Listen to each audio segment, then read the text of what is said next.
in. So, greetings everyone, shalom, and welcome to Talmud Talks. I'm Rabbi Louis Aron, and Talmud Talks is part of the adult education program at Congregation Kol Ami in Cherry Hill, and I'm so happy that the congregation supports this, not only the congregation's organization, but all the congregants, everyone who shows up. So, we are continuing our study of Tractate Brachot, and we're in the ninth parak and learning about all sorts of occasional blessings, and also gives us the opportunity to look into the social world, the psychological world, the intellectual world of the rabbis, because there's so many midrashim, so many stories, so many interesting aspects of life. Before we begin, I want to thank everyone who showed up this Saturday for my Torah study. I hope people enjoyed it. I was hoping that maybe we'd even catch some more people with Talmud, but I'm still embarrassed. Why are you embarrassed, Jerry? I was talking to my wife, my co-lawyer over there, about this study, and I didn't realize that I was not on mute. Oh, that's okay. I don't know. Apparently the light here shows me with a halo, which is nice to know. So we're going to get into our text right now, and I think we have a couple nice portions to look at. So I'm going to jump into my screen share. And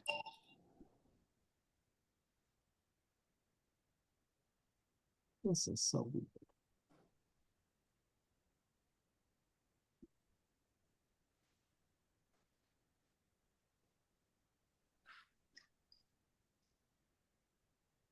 I want to just check one more thing. Hold on, please. Let's go here.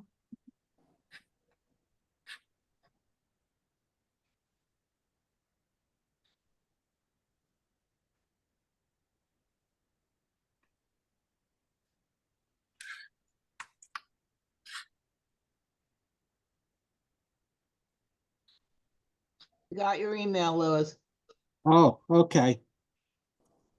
So, can you see what's on my screen? We have your email and the part you want to share. So I'm going to cancel this, and now I'm going to try again. Okay. It was actually, you had it to show your screen, so it was actually just your files. Yeah. Files, it was there. Now it's full. Now you see what I want to look for. Yeah. Correct. Okay, so we have a very interesting prayer. You know, when good things happen, we have a prayer that we all know. We say it all the time. You know it is the third blessing on Hanukkah. We say it when happy things happening, and that is the blessing that ends, Shehachianu, V'kiyamanu, V'higianu, Lazman Hazeh. I said that when I got the part for my hot water heater today. Yes, yeah. I didn't know what else to say. No, that's actually a good one. When you, if you get an Aliyah this Shabbat, you can probably say the prayer for redemption, Ben Shgomo. No, you could also, the one who works miracles. There are lots of things, but I think Shehachianu is really nice. The words. Use the next one? Pardon me? You can't use the next one for that situation? Who revised the dead? We could use Just that. joking. That's one. No, that's really good. Let's look at the Shehachianu blessing. The first word is Shehachianu, and you see the word for that we know for life, Chaim, Chai. The Kiyamanu, the Kayam is to to be established. V'higianu, and has brought us. So God has given us life. God has kept us upstanding, has sustained us, and has brought us Lazman Hazeh to this moment. So let's begin. Number 6, what does Rabbi Joshua ben Levi say? Let's see who Joshua ben Levi is. Just for a moment, who is Rabbi Joshua ben Levi? So he is an Amora, first generation. And since he's a rabbi, we know that he's from the land of Israel. I want to get rid of something here, though.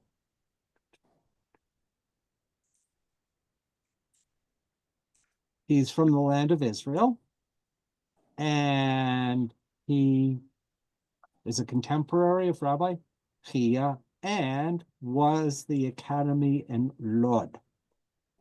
If Lod is a nice place to go and visit, it's not a #1 place in the land of in Israel for tourists there, but they have a really nice market. It's not sort of touristy, let's say like Carmel Market in Tel Aviv, but it's a real place where people buy. They have a Ottoman period underground reservoir that you can go visit and paddle around, and it's a really cool little place. But in those days, it was the center of Roman administration in the land of Israel. So, and he also is known for his access to the prophet Elijah. So he talks to Elijah, he talks to the Malach HaMavis. He's a pretty cool guy. So, what do we know? Would someone please read? Rabbi Yehoshua ben Levi said, "One who sees his friend after 30 days have passed since last seeing him recites, 'Blessed is the Lord who has given us life, sustained us, and brought us to this time.'" Okay, the next paragraph. One who sees his friend after 12 months recites, "Blessed is he who revives the dead." Okay. So, what's going on? Why do you say, you haven't seen someone for a long time? Why would you say Mechaye Metim? Well, communications in those days were not what we have now. And perhaps not having seen or heard from someone, it might be possible that he was no longer in the land of the living. Okay. Also, he may be a little sarcastic. Maybe. I mean, if it's sarcastic, it's like, oh, so you're alive, huh? Good to know. It could be that way, yeah. That's actually an easy way out, but I'm not going to let you go that way, Jerry. Oh. Sort of a joke. No, it's a good joke. It makes, right. You should never,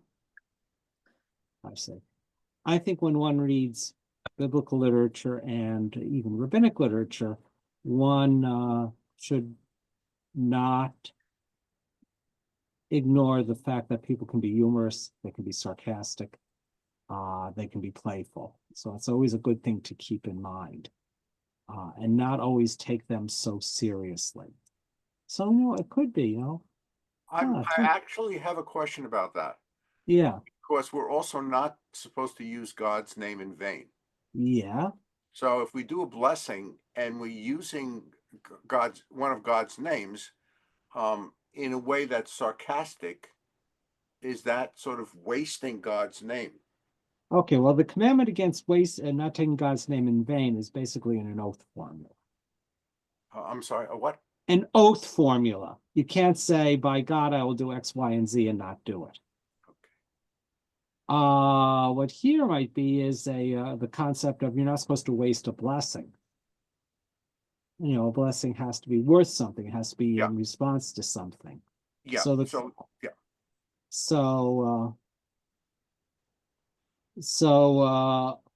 No, it may not be sarcastic. We know it's not sarcastic because the discussion continues. However, we have this sense of, Mechaye HaMetim. For those of us who daven regularly, notice that is the theme of the second blessing of the Amidah, the one known as Avot. There was a time that the Reform movement moved away from saying mechaye hametim to mechaye hakol, from the one who gives life to the dead to the one who gives life to everything, because mechaye metim often refers to the idea of resurrection at end time. So there was a sense that we were sort of uncomfortable with the image of bodily resurrection in the in Olam Haba. But recently, in the new Reform prayer book, you see the phrase Mechaye HaMetim coming back as a possible alternative in the Hebrew. It's also put in Elohai Neshama. Oh, yeah, it's in lots of places. Elohai Neshama Shenatata Vi Tahora. He ends up with a sense of resurrection of the dead. The Him Yigdal, which is a summary of Maimonides' 13 principles, comes up with a sense of resurrection of the dead. And resurrection of the dead is a really important principle of Rabbinic Judaism, Mishnaic Judaism, and even to the extent that they would say that someone who denies Mechaye Metim, who denies resurrection, really will not get it, that it's an exclusionary thing. It's sort of a basic principle. Why that is, I can throw out the just one reason, and I think it was a way of solving the issue of theodicy, God's judgment, and with the idea of Mechaye Metim, you could still easily maintain that God is just, at least in the long run. But that's my way of understanding. But here it is, Mechaye Metim is not for someone who is dead. It's not as if you're walking around Jerusalem after Jesus picked up, sort of revised Lazarus, and you say, hey, Lazar, Mechaye Metim, thank God. That isn't, I think, what's going on. Here it is a person from whom you've been separated for a long time. Let's continue. So what does Rav say about this? He seems to help us a little. As Rav said, a dead person is only forgotten from the heart after 12 months have elapsed, as it is stated, I am forgotten as a dead man out of mind. I am like a lost vessel. And with regard to the laws of lost objects, it is human nature to despair of recovering a lost object after 12 months. Okay, so we have two reasons here given why Rav might say that after 12 months, our relationship with people who have passed changes. One is an emotional one, and that's the quote from Psalms. I am forgotten as a dead man out of mind. So the psalmist is basically saying that, over time, we forget those who have died. Probably not referring so much to those who are close and dear to us, but probably more like, other people in the community.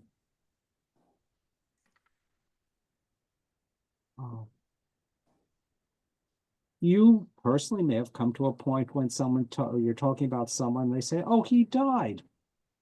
You say, oh, I didn't know that, or I don't remember him, or things like that. So, or you go to the wall of the synagogue and you see the pictures of the past presidents. And if you go back long enough, you have no idea who they are, or the pictures of the young people in the confirmation classes. So I think that's what they're talking about. But the other thing is a halachic issue. So when does something become hefker, that is, propertyless? When do you lose any claim on a lost object? And according to Baba Metzia, that is a year. Hmm. If you don't recover it, after a year, it is gone, and you have no claim on it.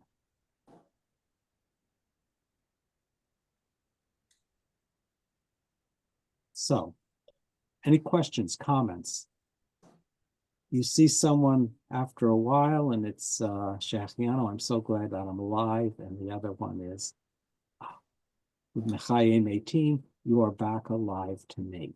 Well, I'm glad that they treat people differently. I think, what is it, 6 years before they say that a person can be declared dead?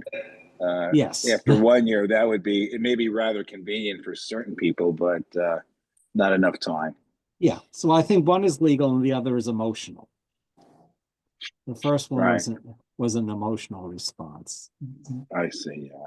But you have those two things that put into the into the Psalm verse: a dead person out of mind, point one, emotional, a lost vessel. I've despaired of finding it. You're no longer part of my active world. I'm not thinking about you. You're dead to me. And the other is, I never thought I'd see you again. Mm. So now, what do we do when we see people whose appearance is unusual? Well, I'm so verklempt, but why don't I read? Okay, before you get there, let me just say, you're not supposed to stare. Hmm. And that's not what you do. So here it is. Do you want to continue, Jerry, please? The Gemara continues to discuss the obligation to recite a blessing over unusual phenomena. Rabbi Yehoshua ben Levi said, one who sees spotted people recites, blessed who makes creatures different. Okay, so we have this blessing that God is the one who mishaneha b'riot. In other parts of the Talmud, we read that we can learn that the sages understand the diversity of creation and the diversity of humanity as a sign of God's greatness. And I think it's in Mishnah Rosh Hashanah, there's the example of how God is different. God as king is different. God as sovereign is different from human kings in terms of the minting of coins. Every coin minted by a government agency in those days, a king, would come out the same. They have the die and you smash each one together. But humanity, everyone is different. God created the die, let's say Adam and Eve, and even though we all had the same great-grandparents, each and every one of us is a different person. We look different, we sound different, we are unique in our own way. So the diversity and the uniqueness of humanity is a blessing. So, do you want to continue? The Gemara raises a challenge. The Gemara raises a challenge. One who saw a person with unusually black skin, a person with unusually red skin, a person with unusually white skin, Lavkan, an unusually tall and thin person, a dwarf, or one with warts, recites. Who makes creatures different? Right.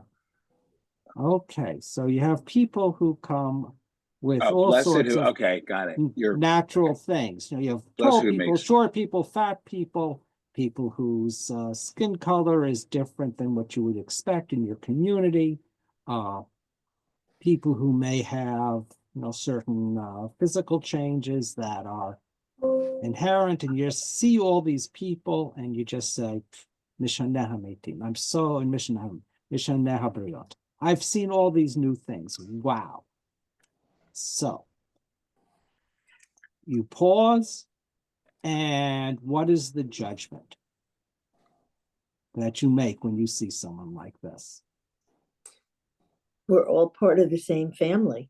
That's right. And we all reflect God's greatness. just Well, because the creating person, God's image. yeah, or whatever it is, or reflect God's will to that we should be different. So difference here is nothing bad, but a sign of God's power. And we should understand that, or God's creativity, or whatever. It's a reflection of one of God's good attributes. Let's continue, however. However, one who sees an amputee, a blind person, a flat-headed person, a lame person, one afflicted with boils or spotted people recites, "Blessed, the true judge, not who makes creatures different." Okay, so if you see someone, let's say, who has lost something, a limb, an eye, a wound on the head, who's lame, who is sick with some type of physical disease, boils or warts, or scars, perhaps from a disease like smallpox, then you say Dayan Ha'amet. So what is the Dayan? We've not learned this Dayan Ha'amet blessing before, because this is the blessing that we recite when bad things have happened.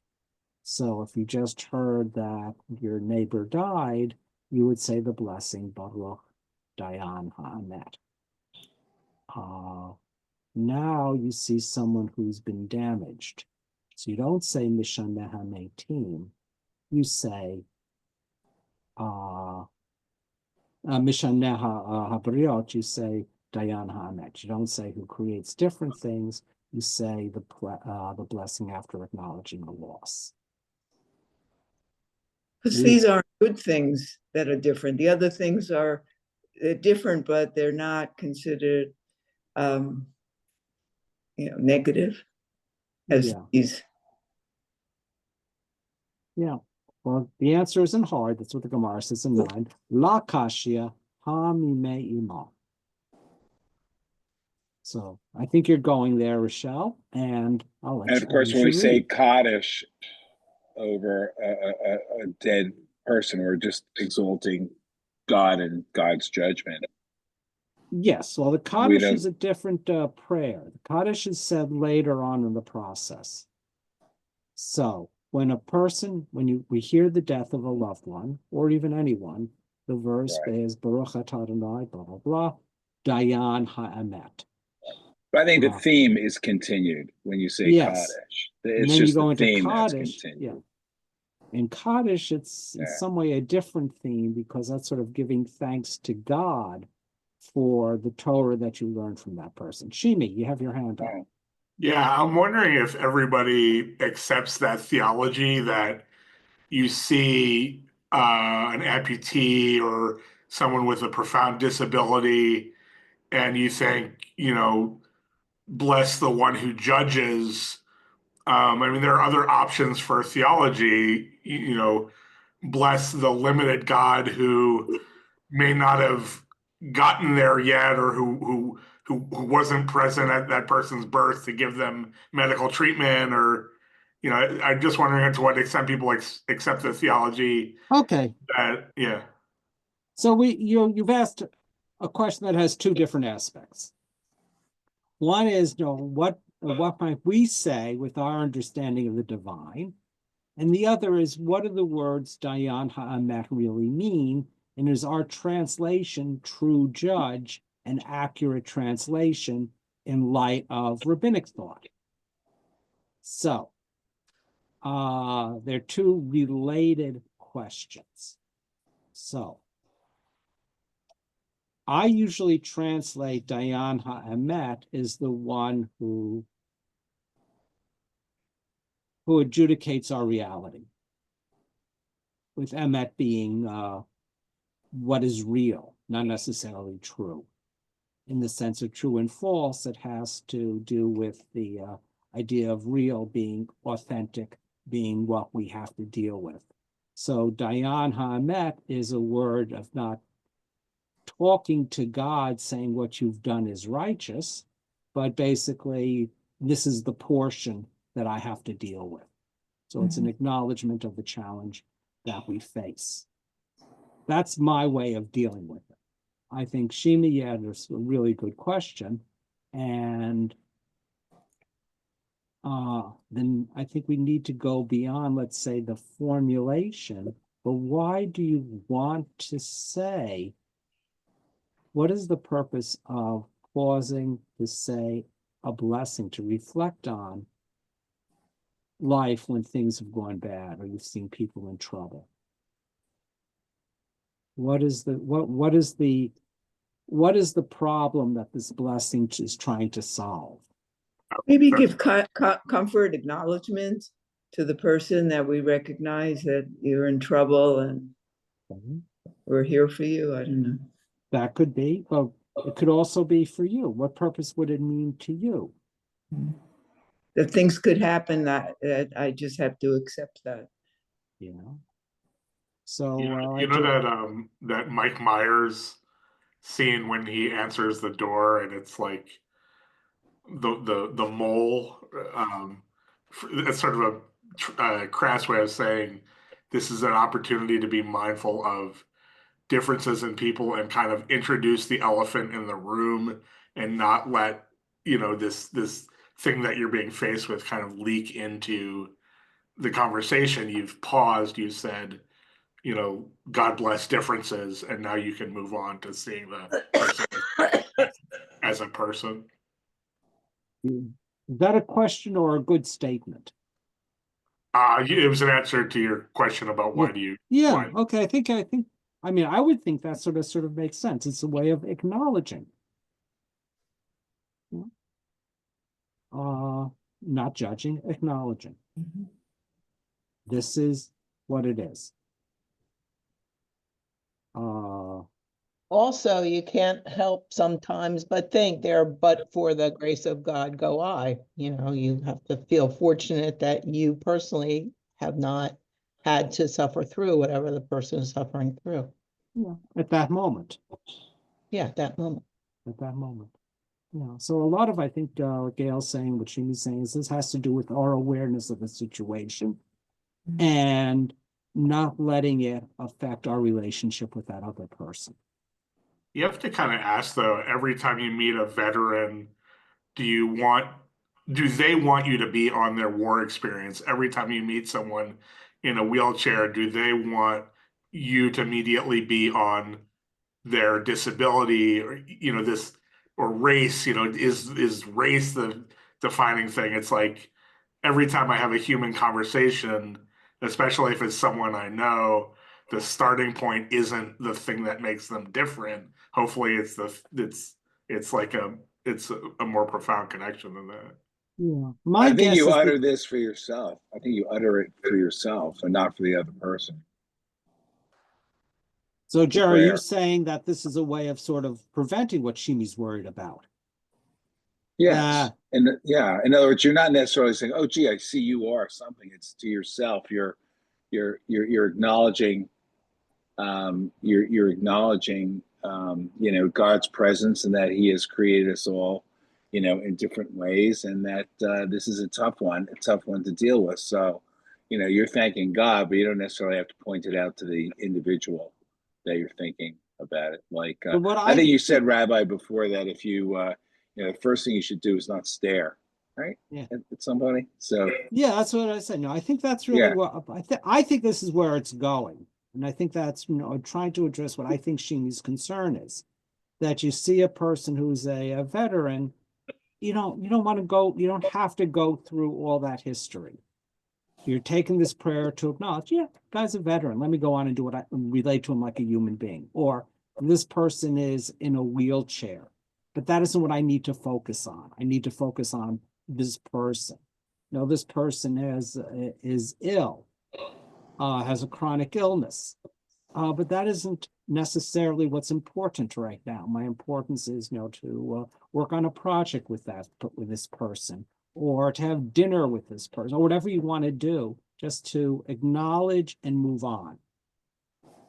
Are you supposed to say this prayer out loud so the person hears it, or do you just say it to yourself? my advice is prayers like this are said to yourself. Right. I agree. Yeah. Yeah. So I'm looking at this, I'm listening to what everybody's saying and remembering when this was written. And it was written at a time that's different than ours. But also, when you say a blessing to God, it's not necessary that something good is happening to you. But you're always looking. If you say a blessing, you're in a way, if God listens, hoping for something better to happen than what's happening.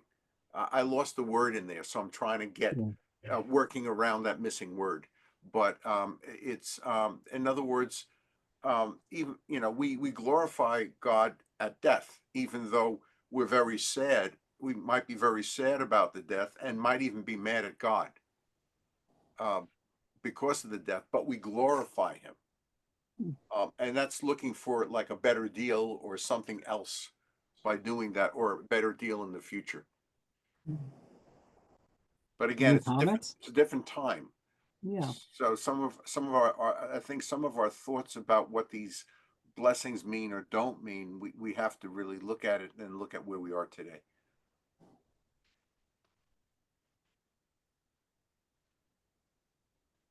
I don't know if it meant you're expecting something better. I think that in that time was always a sense of we're under the divine dominion. Whatever it is divine will. And I need to acknowledge that. I think in a more contemporary sense, for me, blessings are to make us aware, to be conscious of what's happening around us, that everything has potential significance. And it's teaching us to be aware. Now, in those days, people, medical treatments were such that, if you had a broken arm and was infected, what could you do? If you had acne, what was the treatment? Smallpox would be, if you survive smallpox, it's a miracle, but you could be marked, or a plague, and you could be marked. I mean, there are all sorts of things that happened. A person could have been whipped as a punishment. So everyone had bad teeth after 14. So,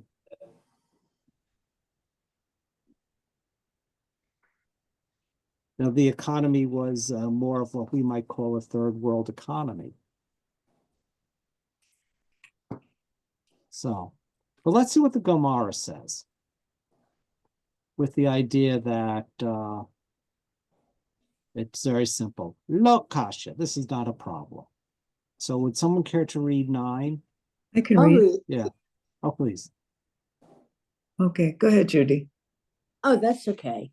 The Gemara answers, this is not difficult. This, where Rabbi Yehoshua ben Levi says to recite, who makes creatures different, refers to a case where the individual was spotted from when he was in his mother's womb since birth.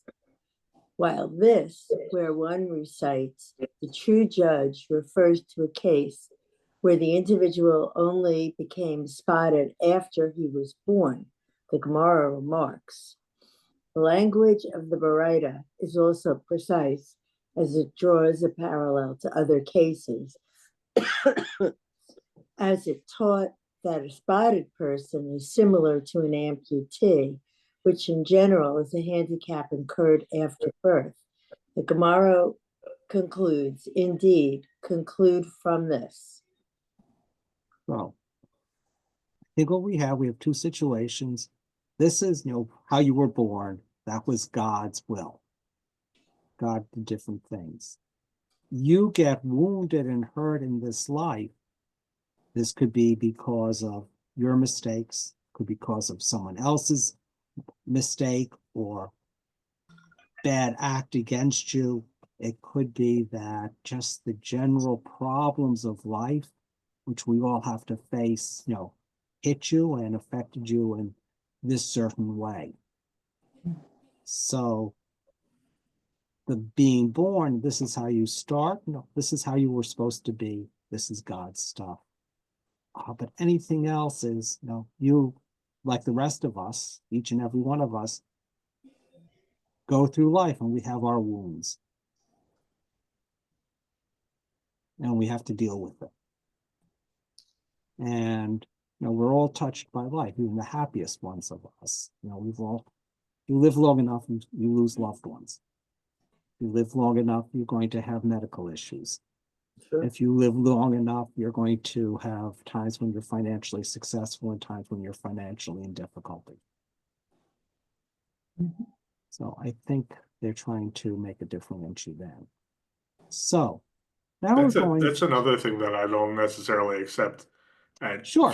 face value, which is, pick the worst living situation you can think of right now, whether it's Sudan or Gaza or whatever. It's like if you sort of have this viewpoint that everybody is carrying around their traumas, everybody's traumas are basically, there is a thing called first world privilege. There are different, you have to allow room that somebody's life may be legitimately much, much worse than what we're all living. Oh, for sure. But even the most blessed of us don't get through this life without being affected. That is definitely true, yeah. Yeah. I mean, we have people in our current political leadership who have more blessings than you can imagine. But we can also see how damaged they are. Mm-hmm. So, yes, obviously, there are situations that are much worse. It's actually cold comfort if you're suffering with a broken leg and someone says, well, you could have lost it. But on the other hand, maybe if we're aware of that, my hope is that we'll be more sensitive to those who are in deeper need, with the understanding that we're not special or we are the same. I'm just a little luckier. It does speak to the subjectiveness of reality, though. It's sort of like you don't know, Elon Musk has $1 billion, but his father was a real jerk to him. You don't know. Yeah. You don't know the profound thorn in someone's side may actually be the thing that you think, how could that be the problem for them? Yeah. So we don't know. So maybe if I were to see Elon Musk, I would recite the blessing Dayan Hamet. Mm-hmm. That's because you're so messed up. I don't know. Okay, so here we're going to see something else. Keep Elon Musk far away from us. Yes. Amen. So what do the sages say? Tanu Rabbanan. So this is the Mishnah, this old the Mishnaic rabbis. Horo apio of the kipof. Omer Baruch Meshana et Habriyot. So, would someone like to read number 10? I can. The sages taught, one who sees an elephant, a monkey, or a vulture, Rashi recites, blessed who makes creatures different. One who saw beautiful or otherwise outstanding creatures or beautiful trees recites, blessed who has such things in his world. Okay, so you see an unusual animal, not necessarily a beautiful one, like an elephant. They're very impressive, but it's hard to say that for the most part, elephants are epitomes of beauty in the way we see. What do you think is more beautiful, a horse or an elephant?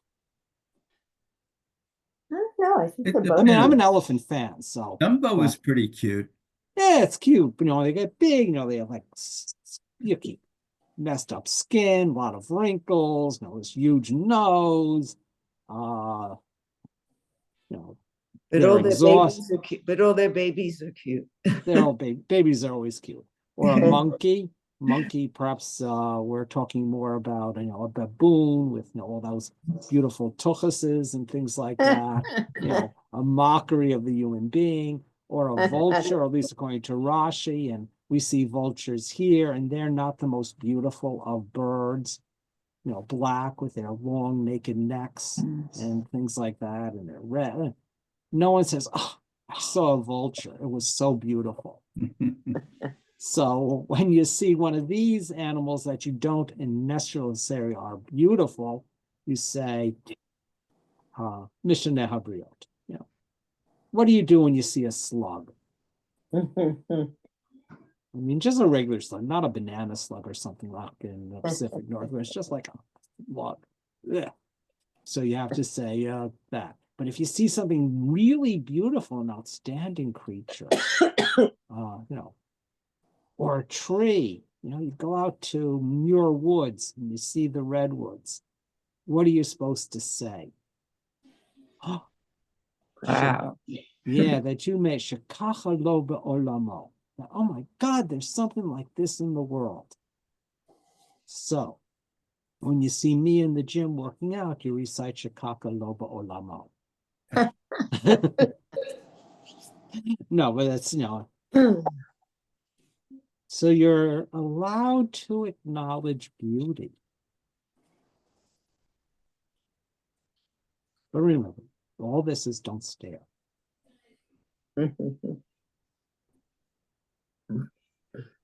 So let's go on to our next one. I'm going to stop the share on this. And unless there are further questions, we'll go back to sharing for our next little section.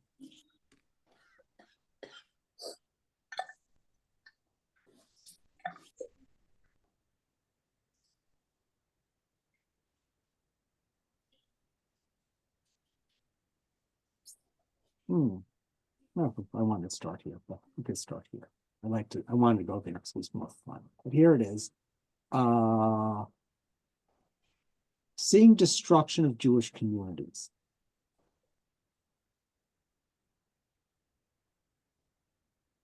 So these people are all living, you know, after periods of destruction.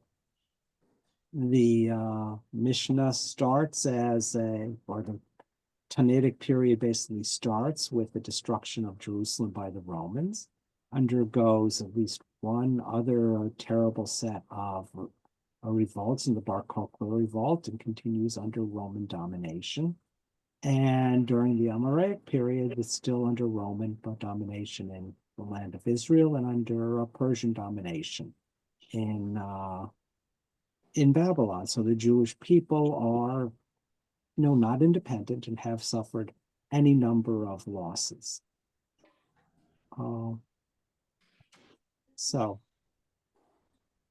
you know, think about, let's say, if you were taking a Jewish heritage tour of you know, places, even where there's strong Jewish communities, today there are still the ruins of destroyed communities in the past. So the sages taught, one who sees the houses of Israel inhabited and tranquil says, blessed be the one who establishes the border of the widow. So in some way, the Jewish people are described metaphorically as a almanah, a widow, in the mind of the rabbis. That we have all lost something. And that loss is a sense that we are in galut, in exile, and that we no longer have the Beit HaMikdash. So we are alienated spiritually and physically. Physically from our homeland and spiritually from God. There's that sense of loss. So, but if we're doing okay, God is taking care of us. So you'd say, Matziv Gavur Almanah. But if you see them in ruins, you go to a place that was a community, then you can say, Baruch Dayan Ha'amet. So you're going through Spain and you're taking the Jewish Heritage Tour, and they show you that this is where the synagogue was. Baruch Dayan Ha'amet. Okay, Mark, you have your hand up. Thank you. Yeah, I'm confused, Rabbi, about the border of the widow. Is that a direct translation or Yeah, it's a direct translation. The a border? Gavul means border, but it could also mean, sort of the property line. That it doesn't necessarily mean something that's really big. That he establishes that God has checked out, done all the surveyor work and made sure that, your property is yours, type of stuff. Okay, that the widow is taken care of in effect. Yeah. Yeah. Okay. That she has something worthwhile. That even though we may be in exile, or the Romans may be ruling over us, no, we're doing okay. Our house is in order. We have we're established, we're not starving, we have a roof over our head, we have food, things are okay. Okay, thanks. I have to say that this really resonates with me. These days, I live my life on a macro and micro level. And on the micro level, I could say this blessing. On the macro level, I'm a lot more fearful about the destruction of the good and also the Jewish community. I mean, some pretty terrible things happening, some very powerful people supporting some pretty bad people. Yeah, I would say, Jerry, that your experience of living on a micro and a macro level is reflected in many other people. That I hear this from lots of Jewish people. That, I am personally okay right now. My small world is good, but I'm concerned about the large world. And not that that's a comfortable feeling, no, but I think that may be the feeling, the standard feeling of most Jews over most of the history. And that is not necessarily a healthy place to be. And we may over time have responded poorly to it, but I think that is it. We're okay right now. So then we have something that's a little harder to understand, but we need to understand it, I believe, in light of the fact that the Jews of this period had a sense of being oppressed. So if you want to read, someone would like to read the next two boxes. I'll read. Please. One who sees them in ruins, he recites, "Blessed is the true judge." One who sees the houses of the nations of the world inhabited recites, "The Lord will destroy the house of the proud, but he will establish the border of the widow." Can I go backwards? No, it's okay. You want to do, now you do this one. If he sees them in ruins, he recites, "God of vengeance, Lord, God of vengeance, shine forth." Okay. So when you see good things that happen to Israel or bad things that happen to Jews, you say a blessing. when you see good things that have happened to your oppressors, you don't say a blessing, but you quote scripture. The first one is you see your oppressor's house doing real well, and you just say, God will destroy the house of the proud. So think about how you might feel if you were a serf and you saw the Lord's palace, or a slave and you saw the big house, or you're living in the Jewish ghetto and you see the nice houses of the big merchants in town. I think that's where it's being reflected. Now you see your house and your little synagogue, and you see where the Roman governor lives. I think that's the image that this is reflecting. I don't think it's reflecting, your neighbor who is also a non-Jewish farmer. I don't think that's what it is. And then when you see the governor's palace in ruins, are you unhappy? No. You have a quote from the Psalms. And the psalm is an interesting psalm because it comes from a point. It's a psalm that if it continues, it's basically saying, I wouldn't feel real bad, God, if you got rid of my enemies. Yes, Shimi. So this kind of ties it back to the other conversation, which is, for me personally, I have this graphic on my computer that is basically when my father or my brother says, I say something like, man, I've really been lusting after this guitar that I really like that I want to buy. And they say, just go ahead and buy it. What are you waiting for? I have this graphic on my computer, which is basically they're both physicians. I do their income taxes for them because they're completely incompetent. So I know what their bottom line is, and I know what my bottom line is. And it's this constant struggle to go, they have more options. They live in bigger houses. They drive fancier cars. They eat way more bagel and lox than I can afford. But that only bothers me if I let that bother me. The Roman governor's house is only an advantage if I am jealous of the Roman governor's lifestyle. Like it's actually a conscious choice for me to go, I can get to the JCC, I can occasionally, go out to eat, like I'm safe and warm. Like, what do I need from another guitar, basically? Sorry if that was too rambling, but No, it isn't rambling. I think it gets into a different part of rabbinic wisdom. If we're in Pikar Avot, now who's rich? The person who is happy with his portion.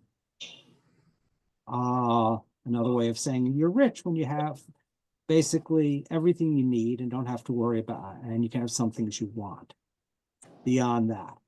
I think there's a commandment about that. Yeah. About coveting. Yeah.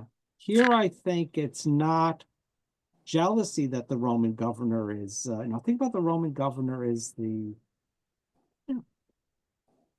he has control over your life and can be oppressive.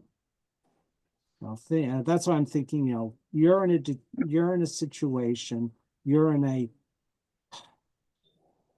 disadvantaged minority community. Even if you're prosperous, you're still disadvantaged. Think about well-to-do African Americans in the South during Jim Crow. As well as you were off, you were still called boy. There were places you couldn't go. People had control over your life. That, I think, is a fairly analogous situation to the Jewish community in this period. In the land of Israel, This is first. This is Mishnaic. Of course, it says Tanu Rabbanan, and if you get that, you usually get a sense that that's Mishnaic. The Romans had successfully defeated 2 Jewish revolts. We know about the history, at least in poetic terms, of the martyrdom of rabbis. That one has to be always cautious when one is in presence of the enemies, and think about the blessing over the czar in Fiddler on the Roof. So it's He should not, live me well, but far away from me. yes, Judy referenced it earlier. Yes, you did. Yes, you did. So I think that's the situation that this is coming from. It's not the story of Ali Baba and his rich brother.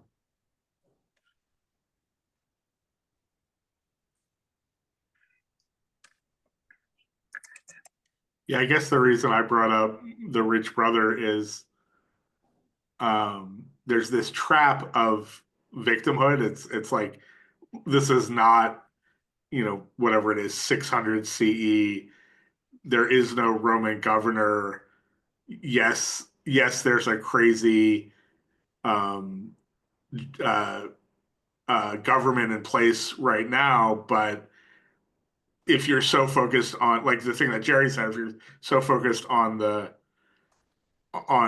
what could go wrong and not like we've got it so good. Like you have to acknowledge that. I mean, I don't mean to be a jerk, but like we've got it so good compared to a lot of the world. Like how do you walk around focused on the Roman governor at this point? Yeah, well, we're not living in this situation right now.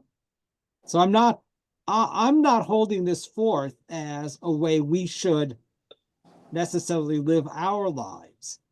What I'm trying to do is contextualize this statement, because no one, I would not tell someone, you see a non-Jewish person in trouble, or they were been disgraced or something like that. You don't say you deserved it, or thank God it should go. That would just be not right according to the world in which we're living in.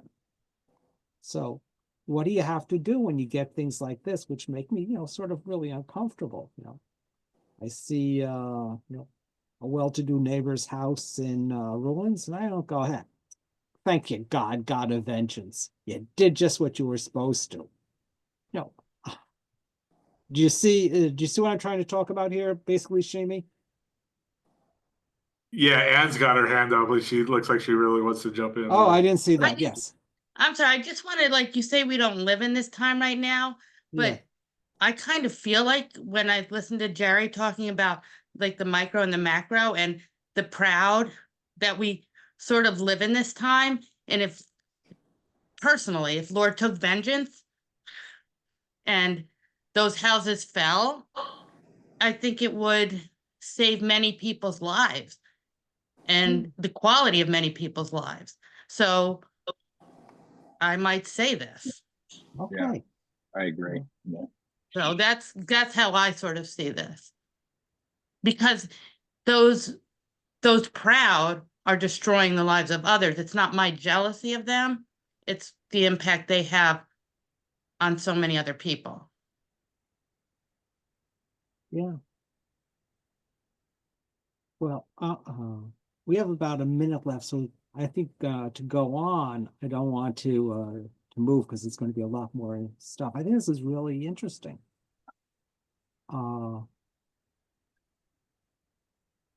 And the discussions that that lie behind this are really things that are very, very current at all times. I can't say that I've always had the most generous feelings to people who are in positions of economic and political power. Yeah. So Before we conclude, does anyone have any final thoughts? Have I made you all depressed? You haven't. Yes. Don't blame yourself. We didn't vote for him. And, there are also, people, I'm not going to say that all Jewish people are wonderful also. We also have people in our community who would fall into the category of the proud and the arrogant. Mhm. Well, I'm just gonna go appreciate how beautiful my cats are. Good. That's a good thing to do. Yeah. And Go how out beautiful there, it is appreciate today. beauty. You I'm can't gonna say a go for a walk. blessing. You see something beautiful. Hopefully, in a little while, spring will be here. So we'll have lots of opportunities to say, oh my goodness, you've created such wonderful things in this world. Yeah. Beautiful And hot butter. Amen. I mean, it's also a good thing to do when you wake up in the morning and look at yourself and say, thank you, God, for creating such beautiful things in the world. Go beyond just saying, thank you for waking me up to thank you for making me special, even more than Mishana making me special in myself, just making me a beautiful person. Okay, let me stop the share and I can say goodbye to everyone. I want to thank everyone for being here. I want to thank everyone for participating, and we're going to continue. So Have a good week. take good Thank care. you. Everyone Thank you, be well, Rabbi. stay healthy, and say lots of blessings of appreciation. Absolutely. Bye-bye. Thank you. Thank you. Bye-bye. Bye.